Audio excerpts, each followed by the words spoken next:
All right, let's go. Number 12, you are already doing it. The time travel nobody notices. Before we get to wormholes and black holes and exotic matter, here is the part that stops most people cold. You are already traveling through time, right now, at 1 second per second in the forward direction. That sounds like a joke. It is not.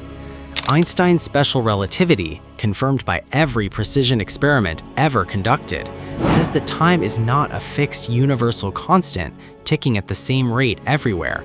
Time is a dimension, and like the spatial dimensions, it can be stretched, compressed, and warped depending on your velocity and your position in a gravitational field. This is not theoretical anymore. It is measured. GPS satellites experience time differently than clocks on Earth's surface. The satellites move fast, about 14,000 kilometers per hour, which slows their clocks relative to Earth by about 7 microseconds per day due to velocity. But they're also further from Earth's gravity, which speeds their clocks by about 45 microseconds per day. The net effect is that GPS satellite clocks run fast by about 38 microseconds per day relative to ground clocks. 38 microseconds sounds trivial. It is not. If GPS systems did not correct for relativistic time dilation, they would accumulate positioning errors of roughly 10 kilometers per day. Every navigation system on Earth would be useless within hours. Time dilation is not a sci-fi concept. It's an engineering constraint that your phone's GPS depends on right now. The faster you move relative to a reference frame, the slower your time passes relative to that frame. This is not a perception effect. It is real. The clocks actually run at different rates. You can time travel into the future simply by moving fast enough. The catch is you cannot come back. Number 11. Velocity time dilation, the twin that comes home younger. Here is where it gets personal. Imagine two identical twins. One stays on Earth. The other boards a spacecraft and accelerates to 99% the speed of light, travels to a nearby star, and returns. When the traveling twin returns, they are younger than the twin who stayed home, not by perception, not by feeling, by actual biological age. Fewer heartbeats, less cellular division, more telomeres remaining. At 99% the speed of light, time dilation produces a factor of roughly 7. 1 year of travel for the astronaut corresponds to 7 years on Earth. At 99.9% the speed of light, the factor jumps to about 22. 1 year of travel equals 22 years at home. Push it further. At 99.9999% the speed of light, 1 year of travel corresponds to roughly 700 years on Earth.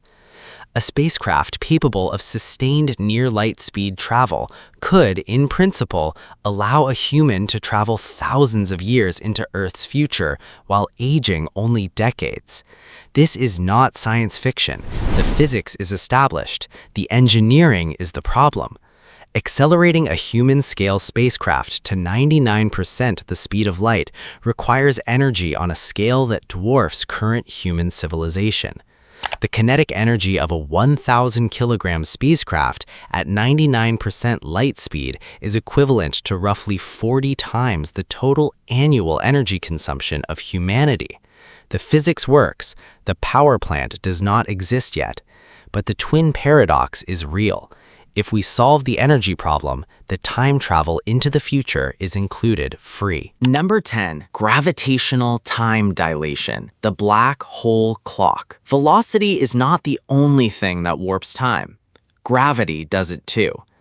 Einstein's general relativity, his theory of gravity published in 1915, treats gravity not as a force, but as a curvature in space-time caused by mass. And that curvature affects how time flows. The stronger the gravitational field, the slower time passes. A clock on the surface of Earth runs very slightly slower than a clock in orbit. A clock near a neutron star runs dramatically slower. A clock near the event horizon of a black hole runs almost infinitely slowly relative to a distant observer. The movie Interstellar got this right. The scene where the crew lands on a planet near a supermassive black hole and 1 hour there corresponds to 7 years on Earth is not dramatized for effect. That is real physics applied to an extreme gravitational environment. A practical gravitational time dilation time machine would work like this. Position yourself in a strong gravitational field, near a black hole or neutron star, for what feels to you like a short period. Meanwhile, time passes more rapidly far from the gravitational source. Return to normal space and you have jumped forward in time by the difference. The challenge is getting close enough to a gravitational source extreme enough to produce meaningful time dilation without crossing the point where tidal forces would spaghettify you before your clock can accumulate any useful time difference. For a stellar mass black hole, the tidal forces at the event horizon are lethal at any reasonable distance. For a supermassive black hole, like the ones at galactic centers, the event horizon is large enough that tidal forces at the boundary are survivable. Interstellar used this correctly. The destination for this kind of time travel is a supermassive black hole. We have one. 26,000 light-years away. Number 9. Wormholes, the shortcut that is also a time machine. A wormhole, an Einstein-Rosen bridge, is a hypothetical tunnel connecting 2 points in space-time. Not just 2 points in space, 2 points in space-time, including 2 points at different times. Here's how a wormhole becomes a time machine. Take a traversable wormhole with 2 mouths. Leave one mouth stationary, accelerate the other mouth to near light speed for a period of time, then bring it back. Due to velocity time dilation, the moving mouth ages less than the stationary mouth. The 2 mouths are now at different points in time. Step through the stationary mouth, you emerge from the moving mouth at an earlier time. You have traveled backward in time by the amount of time dilation accumulated during the acceleration phase. The physicist Kip Thorne, the Nobel laureate behind much of the theoretical work on black holes and gravitational waves, worked this out in detail in 1988. The math is consistent with general relativity. A wormhole time machine does not violate Einstein's equations. The problems are significant. First, traversable wormholes require exotic matter with negative energy density to keep the throat open. Negative energy density has been observed in quantum systems. The Casimir effect demonstrates it between closely spaced metal plates. But the amount required to stabilize a human traversable wormhole is vastly beyond anything demonstrated. Second, you cannot travel back further than the moment the wormhole was created. The wormhole is a time machine only after it is built. It cannot reach into the past before its own existence. Third, Hawking's chronology protection conjecture suggests that quantum effects would destroy any wormhole that becomes a time machine before it could be used. Nature may have a built-in mechanism preventing this. Number 8. Closed time-like curves. When Einstein's equations loop back on themselves. In 1949, mathematicist Kurt Gödel found an exact solution to Einstein's field equations describing a rotating universe. In this solution, certain paths through spacetime loop back on themselves, closed time-like curves, allowing an object following such a path to return to its own past. Einstein was disturbed by this. He'd hoped that while his equations permitted such solutions, they would be ruled out by some physical principle. No such principle has been definitively established. Closed time-like curves are not just a curiosity from one exotic solution. They appear in multiple solutions to Einstein's equations. Rotating black holes described by the Kerr metric have closed time-like curves in the inner event horizon. The Tipler cylinder, an infinitely long, dense, rotating cylinder of matter, generates them in the space around it. The Van Stockum dust solution generates them. The Gödel universe generates them. Wherever you find extreme rotation and extreme density in solutions to Einstein's equations, you tend to find closed time-like curves lurking in the mathematics. The physical interpretation is debated. Do these mathematical solutions correspond to physical reality, or are they artifacts of idealized mathematical conditions that cannot be achieved? An infinitely long Tipler cylinder cannot be built. The interior of a Kerr black hole may not be physically accessible even in principle, but the equations do not care.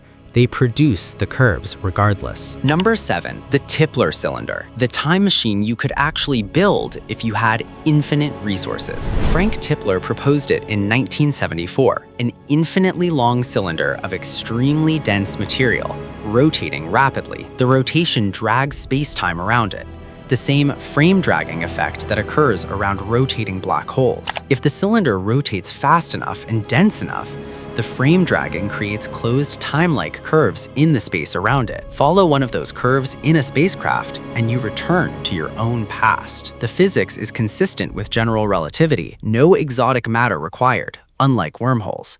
Just an extremely dense, rapidly rotating cylinder. The problem is the infinitely long requirement. Subsequent work showed that a finite Tipler cylinder does not generate closed time-like curves unless it contains a singularity. A singularity in a finite cylinder means the energy requirements become infinite. Stephen Hawking argued that any finite version of the Tipler cylinder would require more than the total mass energy of the universe to construct. So, theoretically buildable, practically requiring resources equivalent to everything that exists.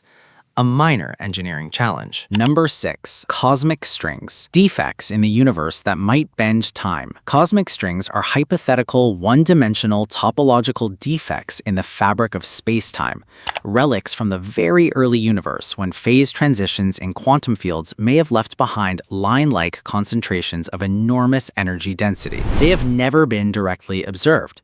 Their existence is predicted by certain models of the early universe, but not confirmed. But if they exist, and some versions of string theory and grand unified theories predict they should, they have a remarkable property. The space-time around a cosmic string is not simply curved, it is conical. Space around a cosmic string has a deficit angle, like removing a wedge from flat space and joining the edges. Physicist J. Richard Gott showed in 1991 that two cosmic strings passing near each other or one cosmic string looping back near itself could create closed time-like curves in the surrounding space-time. A spacecraft flying around both strings in the right trajectory could arrive at its starting point before it left. No exotic matter required, no singularity required, just two cosmic strings passing near each other at the right relative velocity. The catch is the mass-energy requirements are still enormous. Gott's analysis suggests that to create a closed time-like curve large enough to be useful, the combined mass energy of the two cosmic strings would need to exceed half the total mass energy of the observable universe. The universe would not have enough material left over to build the spacecraft that uses the time machine. Number 5. Quantum tunneling and time. When particles seem to arrive before they left. This one is genuinely controversial among physicists, but it belongs on this list because the experimental evidence is real even if the interpretation is debated. Quantum tunneling is the phenomenon where a quantum particle passes through a potential energy barrier that classical physics says it should not be able to cross. An electron hits a barrier. Classically, it should bounce back. Quantum mechanically, there is a probability it passes through, tunneling through the barrier. This is not theoretical. Tunneling is responsible for nuclear fusion in stars. Protons tunnel through the electrostatic barrier that would classically prevent fusion at stellar temperatures. Tunneling diodes are real electronic devices. Scanning tunneling microscopes map atomic surfaces using tunneling current. The controversial part is tunneling time. How long does the particle take to cross the barrier?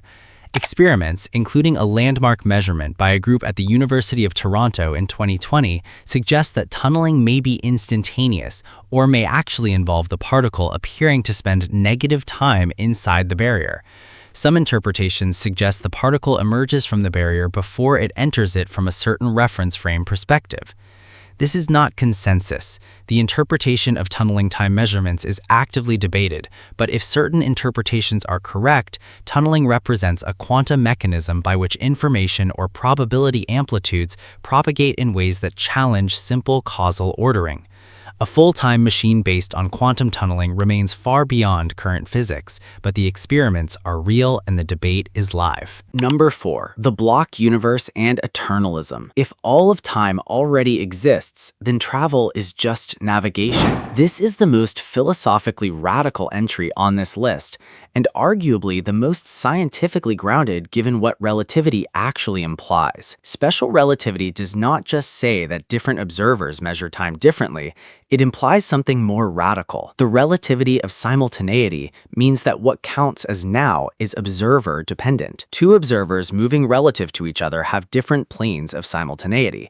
What one calls the present, the other calls the past or the future. The mathematical structure of spacetime and relativity, Minkowski spacetime, treats time as a fourth dimension on equal footing with the three spatial dimensions. In this framework, the entire history of the universe, past, present, and future, exists as a four-dimensional block. The universe does not evolve through time, it simply is.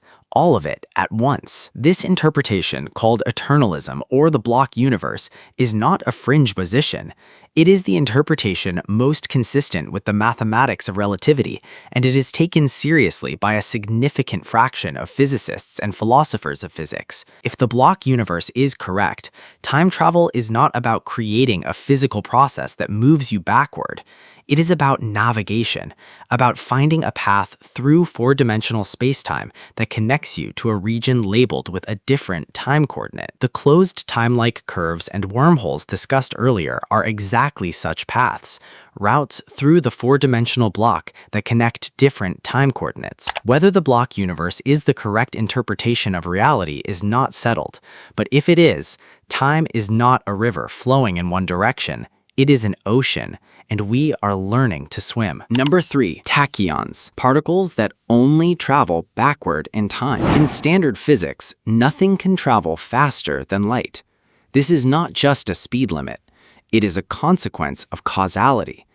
If information travels faster than light in one reference frame, it travels backward in time in another. But what if there were particles that always traveled faster than light? Particles for which slower than light travel was forbidding rather than faster than light travel. These hypothetical particles are called tachyons.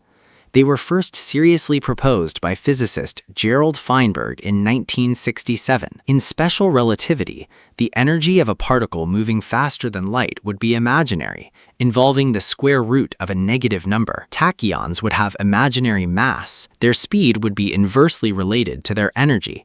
The less energy they have, the faster they go. A tachyon with zero energy would travel at infinite speed. From another reference frame, a tachyon signal sent forward in time would be received as a signal coming from the future. Tachyons have never been detected. Experimental searches have found no evidence for them. The current understanding in quantum field theory is that a tachyonic field, a field with imaginary mass, does not actually produce faster-than-light particles. Instead, it indicates an instability in the field that causes it to decay to a lower energy state. The Higgs field before electrowake symmetry breaking was a tachyonic field in this sense, but the theoretical possibility has never been fully closed. If tachyons exist and can carry information, they are time machines by definition. Number 2. The Novikov self-consistency principle, the universe that edits itself. Every time travel theory eventually runs into the grandfather paradox. You travel back in time and kill your grandfather before your parent is conceived. You cease to exist. You never travel back. Your grandfather survives. You are born. You travel back. You kill your grandfather. Infinite loop. The Novikov self-consistency principle, proposed by Russian physicist Igor Novikov, resolves this not by preventing time travel, but by constraining what time travelers can do. The principle states that the only events that can occur in a region of spacetime containing closed time-like curves are events that are self-consistent with the entire history of the universe. If you travel back in time, you cannot do anything that would change the timeline you came from, not because a force prevents you, but because the probability of any inconsistent action is exactly zero. You try to kill your grandfather, your gun jams, you slip. Something always intervenes, not by external enforcement, but because the universe's history is self-consistent by definition. The timeline you travel back into already contains your visit. Your visit always happened. This is called the bootstrap paradox, or ontological paradox in its most extreme form. A time traveler goes back and gives a young musician a song. The musician records it. The time traveler hears the recording as a child and travels back to give it to the musician. The song has no original composer. It exists in a causal loop with no beginning. Novikov's principle is mathematically consistent with general relativity. It does not prevent time travel. It makes time travel deterministic and self-referential. Whether the universe actually enforces self-consistency or whether it branches into parallel timelines at each inconsistency is one of the deepest open questions at the intersection of general relativity and quantum mechanics. Number 1. Quantum many worlds and timeline branching, the version where everything is possible and nothing can be undone. Hugh Everett's many worlds interpretation of quantum mechanics, proposed in 1957 and taken seriously by a significant portion of physicists today, says that every quantum event produces every possible outcome. Each outcome occurs in its own branching universe. Reality is not a single timeline, but an infinitely branching tree of parallel histories. Apply this to time travel and the grandfather paradox dissolves. You travel back and kill your grandfather, but you do not erase the timeline you came from. You enter a branching timeline, one where your grandfather died and you were never born in that branch. Your original timeline continues unchanged. You have not changed history, you have created a new branch. This resolves every paradox simultaneously. No self-consistency constraints required. No probability zero forbidden actions. You can do anything in the past. You just cannot return to your original timeline because that timeline diverged at the moment of your interference. The many worlds interpretation also suggests that every possible past already exists as a branch somewhere in the wave function of the universe. Time travel in this framework is not about physically traveling to a past that already happened. It is about finding or creating a branch that matches the past you want to reach. This makes time travel and multiverse travel effectively the same thing. The deepest implication is the loneliest one. If you travel to the past in a branching multiverse, you can never go home. The timeline you left continues without you. The people you knew continue aging. The world moves on. You have not gone back. You have gone sideways. And sideways has no return ticket. 12 ways time travel could theoretically work. You are already doing one of them right now. The physics allows most of the others. The engineering and the universe's own rules may prevent some of them, and at least one version ends with you permanently separated from every timeline you have ever called home. Time is stranger than it looks. We are only beginning to understand what it actually is. Subscribe to Cosmic Hives. See you in the next one.